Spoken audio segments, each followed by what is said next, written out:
This will be a pretty long video. It's about the foundation on that long building we are trying to save. It might be a little bit of a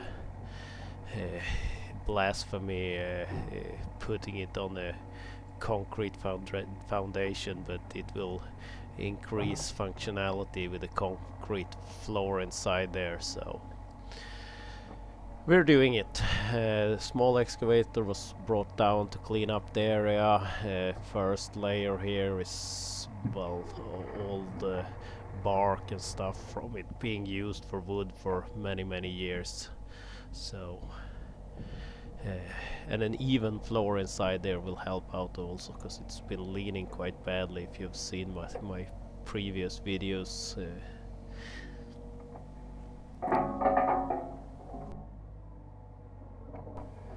The tractor was used to take the material away. First layer we are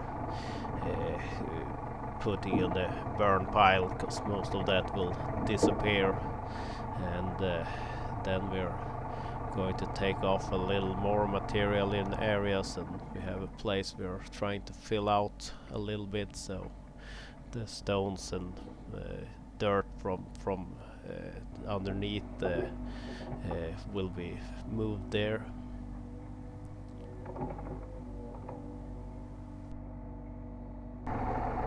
Had uprooted a tree stump, and I really like the little grapple, even if it's a very expensive extension to that rotor tilt.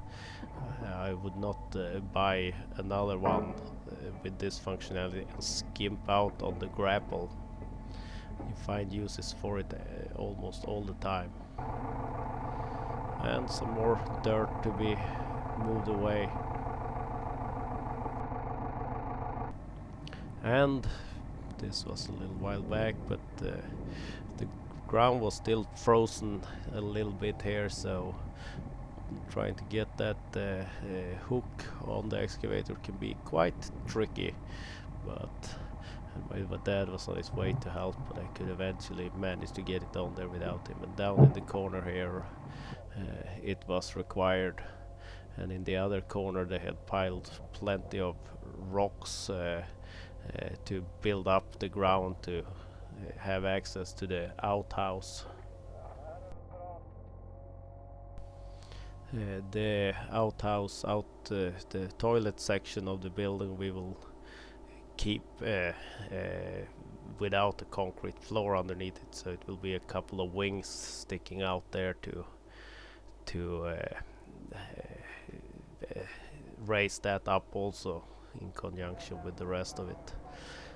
Tension the tracks and tighten the bolts on the holding the drive sprockets on the excavator, big excavator, and because they tend to come undone after some use. Then we lifted it up and down a couple of times to get it to be quite level. Checking out the little excavator a little, because I noticed a little bit of drop in coolant, and also found a very small oil leak near the hydraulic pump. It's very small, so nothing to really worry about. My dad had started building the mold for pouring concrete under the outhouse section.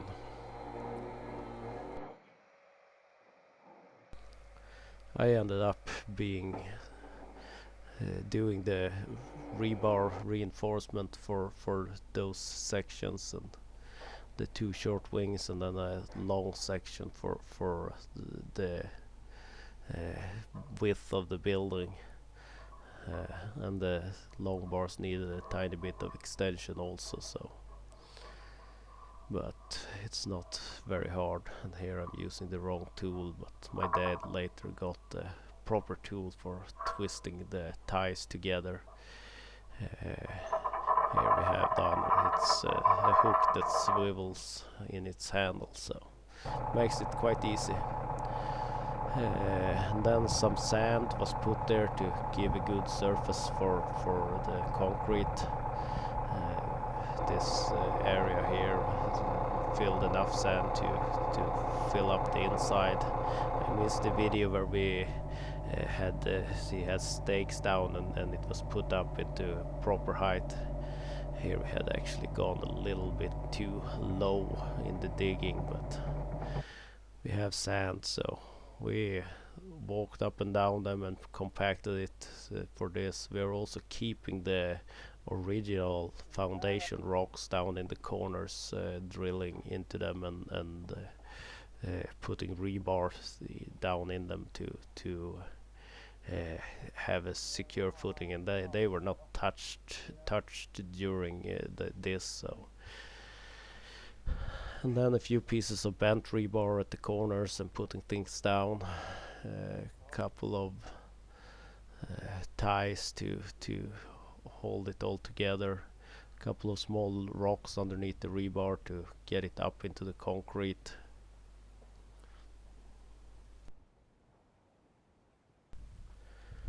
While my dad was away picking up or collecting concrete, luckily we have a plant not far away, so it's easy to get it with a bucket on the tractor. I checked that the old pressure washer had some life in it, because you need to clean things after. And then it was just a matter of filling the mold and sticking down some rebar pieces to connect with the next ridge we will do on this slab, and a vibrator to make the concrete settle nicely.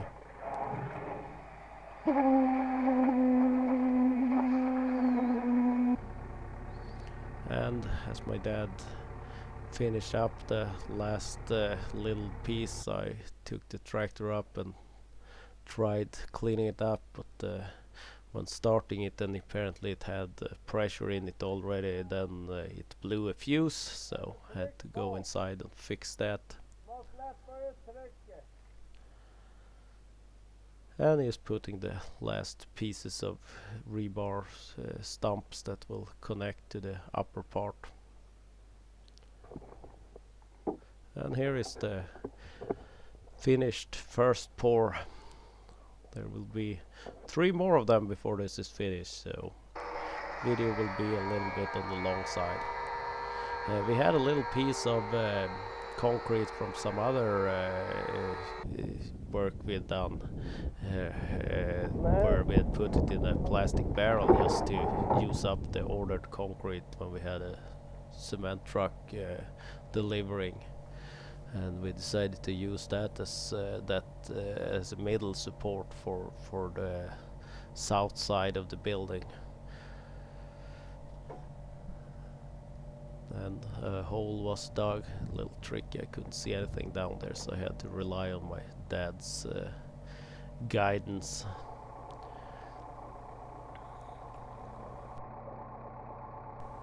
It was put on the forks of the tractor and the loop at the bottom, because we decided to turn it over because the bottom of it had the shape of the inside of the barrel and looked kind of nice. So the loop was removed and we had put a little bit of sand down in the hole. It didn't sit super well, so I pushed it over a little with the excavator and we could get a little more sand underneath it, and then I kind of wiggle it back and forth and push down on it to set it in place with the excavator.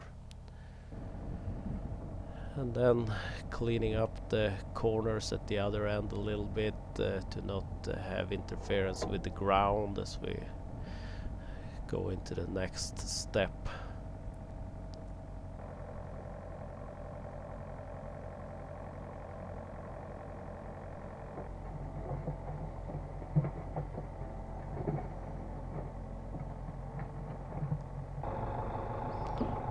And that material was also taken to the landfill. We're filling out an area, so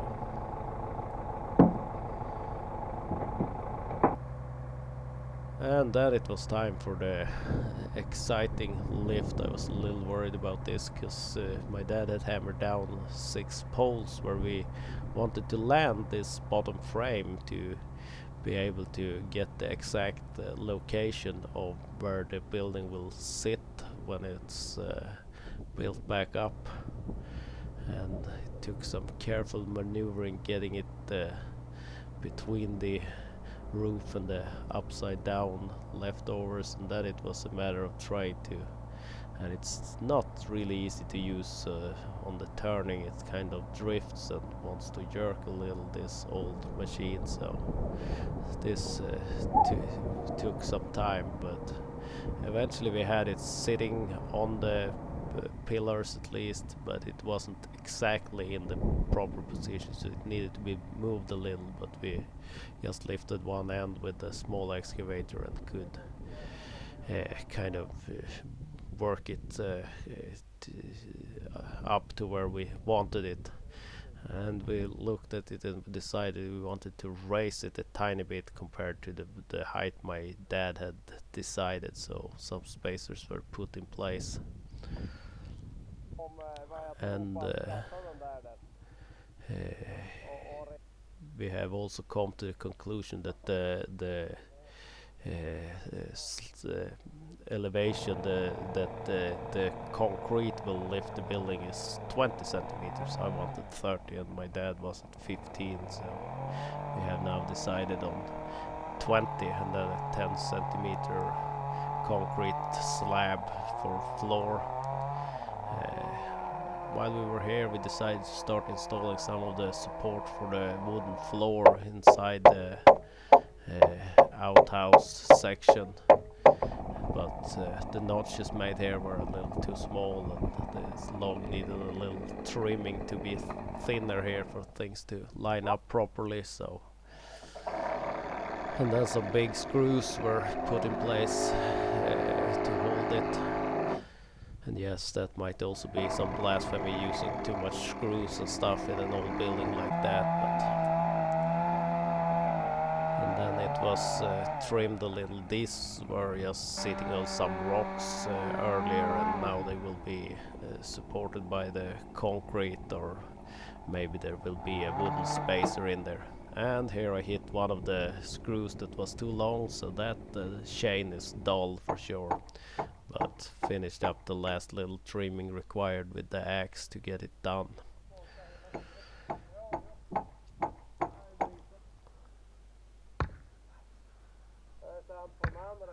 And my dad had started building the mold, the frame for the new mold, and when it gets a little higher you need strong supports on the sides to not buckle when you fill it with concrete. And to do the lift here we did not dare just pull it up with the big excavator. We lifted it with the small excavator and the tractor in one end, and then took the weight with the big excavator and could move it out to the side for now until all the concrete is done. Then it will be lifted back into place for the last time. It was just set aside. So on with the framework, more rebar was added in there and the inside of the frame. I also looked for a way to make a pillar for that middle support.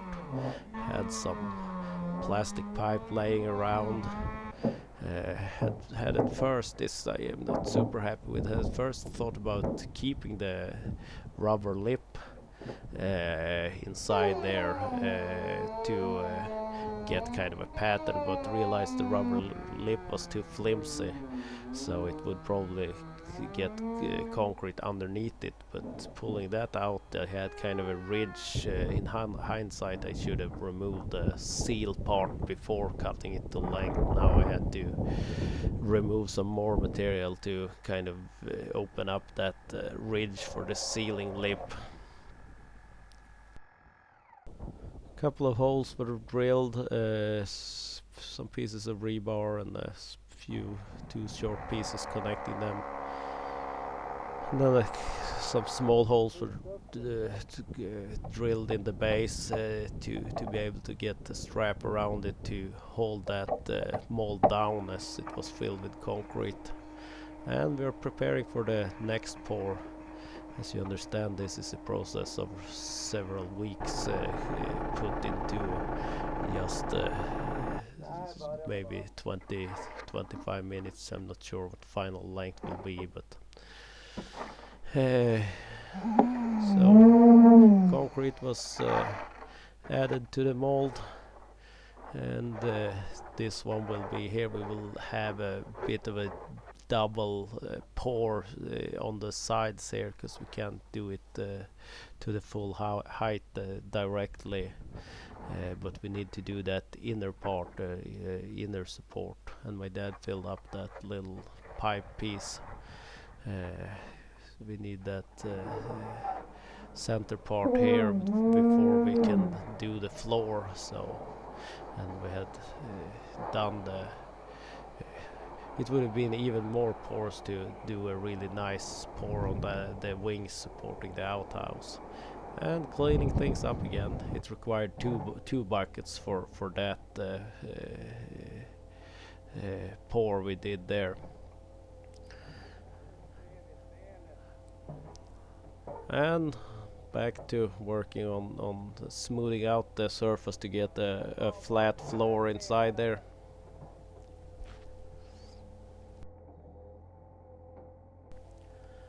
The corners in the other end of the building had been marked out, and my dad had put some strings out to show the height, and needed to remove a bit of material at this end to end up where we wanted to be. The strings were not in a perfect position for the actual corner, so they were moved around a little to find the exact location of the corner. But it's just a simple side frame outside of it and a measurement, and at the other end we have the mold that's still there as a marking. Jag ska ta med den stenen off. Had to go carefully not to get tangled in any of the strings my dad was holding out. Doing some more measurement, we are trying to not disturb more than needed. We will need to fill quite a bit of material at this side, but we have plenty of access to sand at least, so that won't be a problem. Using the blade here to move material further in. And there are a few big rocks here down under here also that can be found. And compacted it a little bit, but here we will bring in a vibrating unit to pack the material before this pour.